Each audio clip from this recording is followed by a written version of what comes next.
आप सभी को नमस्कार। इस वीडियो के माध्यम से ई कवच के हेल्प से कैसे सीबैक फॉर्म कंप्लीट करना है और सीबैक के बाद कैसे एनसीडी स्क्रीन के प्रोसेस को कंप्लीट करना है की जानकारी दी जाएगी। हमारे सभी एंड यूज़र्स को, चाहे वो सीएचओ हैं, एएनएम है, आशा हैं, उनको ये ध्यान रखना है कि 30 प्लस के सभी व्यक्तियों का सीबैक और एनसीडी स्क्रीनिंग बहुत ज़रूरी है ई कवच के माध्यम से। सीबैक फिलिंग का काम हमने आशाओं की आईडी पे दे रखा है। जैसा आप यहाँ पे देख भी रहे होंगे कि इस आइकन में आपको एक सीबैक फॉर्म सबसे लास्ट में दिखाई दे रहा है। ये इसके माध्यम से हमारी सभी आशाएं अपने क्षेत्र में मौजूद 30 प्लस व्यक्ति का सीबैक फॉर्म कंप्लीट कर सकती हैं। लेकिन ध्यान रखना है कि इसमें वही व्यक्ति आएगा जो परिवार स्वास्थ्य सर्वेक्षण के दौरान अपडेट किया गया, चढ़ाया गया है।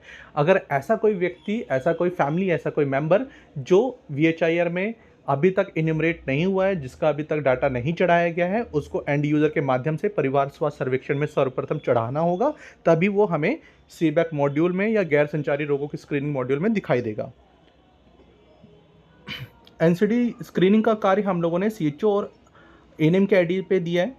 वो ई कवच एप्लीकेशन के माध्यम से अपनी आईडी का इस्तेमाल करके सीबैक जितने भी लोगों का हमारी आशाओं ने किया है उनको देख सकते हैं, या ऐसा कोई मेंबर जिनको जो आशाओं के द्वारा छूट गया, उनको अपनी आईडी से उनका सीबैक फॉर्म कंप्लीट करके उनकी भी एनसीडी वो कंप्लीट कर सकते हैं। तो चलिए हम लोग देखते हैं कि सीबैक का कार्य कैसे किया जाना है। अभी हम लोगों ने एक एएनएम की आईडी से लॉगिन किया है और उसमें आप ये देख रहे होंगे कि गैर संचारी रोगों की स्क्रीनिंग नाम का एक ऑप्शन आ रहा है और आशाओं के पास ये सीबैक फॉर्म करके आएगा। तो ध्यान रखिएगा, आशाएं भी सीबैक फॉर्म कंप्लीट करेंगी, कर सकती हैं, और हमारे पास एएनएम और सीएचओ की आईडी पर गैर संचारी रोगों की स्क्रीनिंग में आएगा। प्रोसेस सेम है, इसलिए मैंने एएनएम की आईडी से लॉगिन किया है। गैर संचारी रोगों की स्क्रीनिंग को मैंने जब क्लिक किया तो मैं एक गाँव लेता हूँ यहाँ पर और एक आशा एरिया का चयन करता हूँ। अब यहाँ पे मेरे पास मल्टीपल फैमिलीज निकल के आएंगी जो 30 और 30 प्लस की कैटेगरी में फॉल करती हैं, उसमें आती हैं।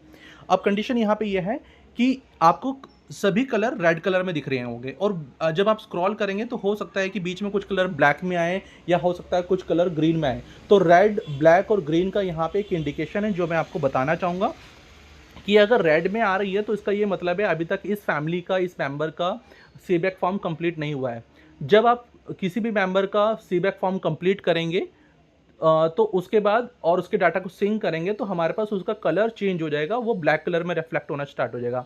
ब्लैक कलर में जब आएगा तो उसका ये मतलब निकल के आएगा कि इस पर्टिकुलर मेंबर का हमें अब एनसीडी पार्ट को कंप्लीट करना है। तो हमारी एएनएम और सीएचओ को उनके एनसीडी स्क्रीनिंग करनी है। एनसीडी स्क्रीनिंग को जब वो लोग कंप्लीट करेंगे और अपने डाटा को सिंक करेंगे तब वो हमारे पास ग्रीन में कन्वर्ट हो जाएगा। तो ग्रीन का मतलब ये हो जाएगा कि अब हमारे पास इसका कार्य कंप्लीट हो चुका है। तो अब आपको तीनों कलर कोडिंग का मतलब पता लगना चाहिए कि आपके पास रेड कलर आ रहा है तो इसका मतलब अभी तक कार्य स्टार्ट नहीं हुआ है, ब्लैक आ रहा है तो इनकम्प्लीट है, और ग्रीन आ रहा है तो हमारे पास प्रोसेस सीबैक और एनसीडी का कंप्लीट हो चुका है। तो चलिए हम एक फॉर्म कंप्लीट करते हैं। मैं सबसे पहले राम बाबू लोधी को लेता हूं। अब आप ये देख रहे हैं रेड कलर में आ रहा है, इसका मेंबर भी रेड कलर में आ रहा है। हमने यहाँ पे डिटेल्स दे रखी है कि इसकी उम्र 35 साल है, जन्म की तारीख आ रही है, एड्रेस आ रहा है। एड्रेस में अगर कोई चेंजेस है तो आप यहाँ से अपडेट वगैरह कर सकते हैं, मोबाइल नंबर को अपडेट कर सकते हैं। सेवा देने की तारीख मैं 10 सितंबर सिलेक्ट कर रहा हूँ, और यहाँ से आएगा कि क्या आप कभी धूम्रपान, गुटखा या खैनी आदि का सेवन करते थे। मैंने लिखा अतीत में उपभोग करते थे, अभी कभी नहीं। क्या शराब का सेवन करते हैं, मैंने लिख दिया हाँ। कमर का पाप 91 से 100 सेंटीमीटर, और जो भी डिटेल्स आप भरेंगे तो यहाँ पे आ रहा है इस व्यक्ति का सीबैक स्कोर 4 है। अब इसकी डिटेल्स जो लेनी है, पूछनी है, कोशिश करनी है कि आप लोग फ्रेश डिटेल सभी की अपडेट करें तो ज़्यादा अच्छा है। सांस की तकलीफ नहीं, 2 सप्ताह से अधिक खांसी नहीं, बुखार, ये particular member to member worry करेगा। अभी मैं आपको सिखा रहा हूँ तो कुछ डिटेल्स मैं नहीं में करके ही फिल कर रहा हूँ। धुंधली दृष्टि नहीं, पढ़ने में कठिनाई, 1 सप्ताह से अधिक समय तक आंखों में दर्द, ये सारी डिटेल्स आप जब मेंबर के पास हैं या मेंबर आपके आयुष्मान आरोग्य मंदिर पे आया है तो उसको आप पूछ के फिल करेंगे।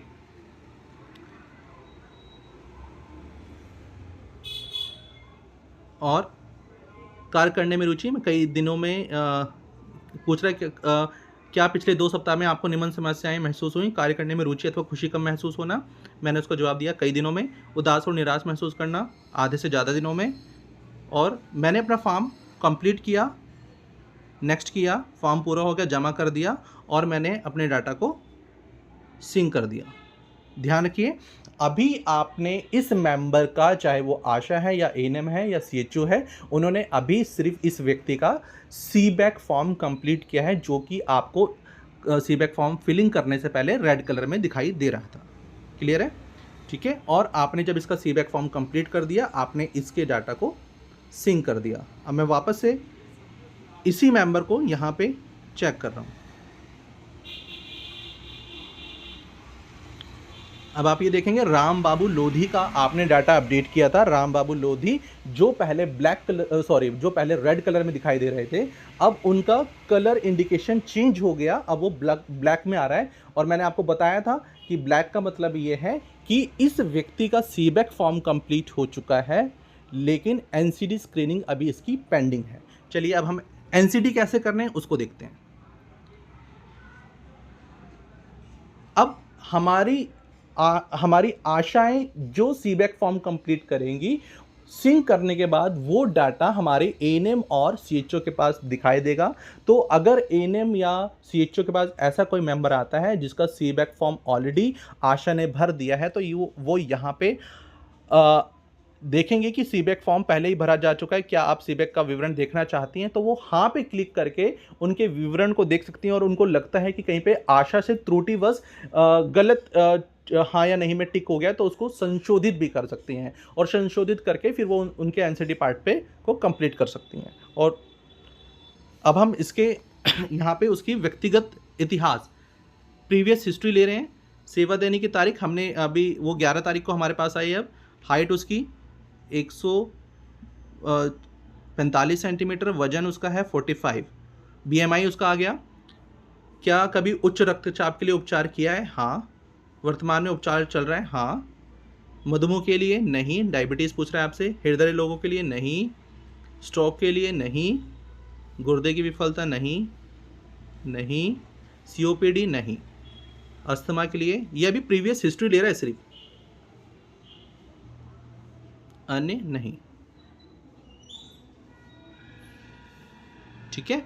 अब यहाँ पे आपके पास देखिए मेल मेंबर है, तो मेल मेंबर के लिए उसने सिर्फ उच्च रक्तचाप स्क्रीनिंग, मधुमेह स्क्रीनिंग, मुंह के कैंसर की स्क्रीनिंग, सीओपीडी स्क्रीनिंग। ठीक है।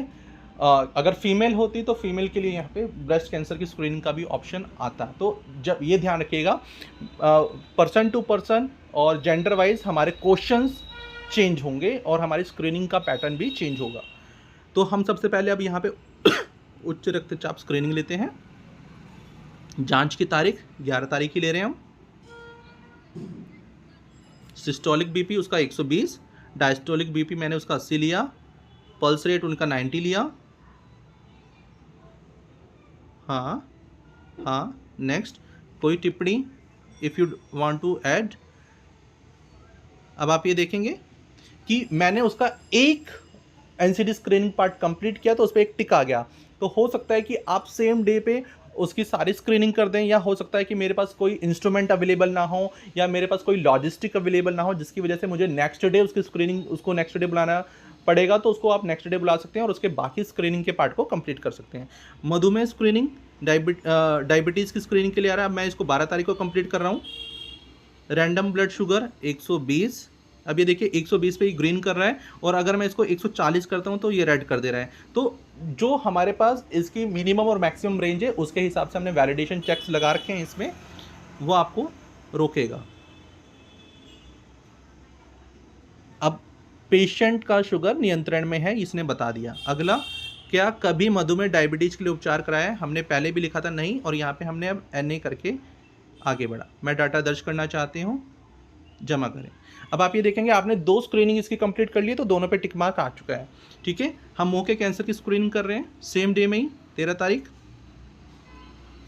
नहीं, NA। तो आप ये देखेंगे छोटे छोटे क्वेश्चंस हैं, जिसपे आपको अभी ये सोचने की इतना बड़ा टास्क मुझे मिल गया, क्योंकि इसमें छोटे छोटे क्वेश्चन है और हाँ या नहीं में क्वेश्चन ही हैं, जिसको आप लोग कंप्लीट करके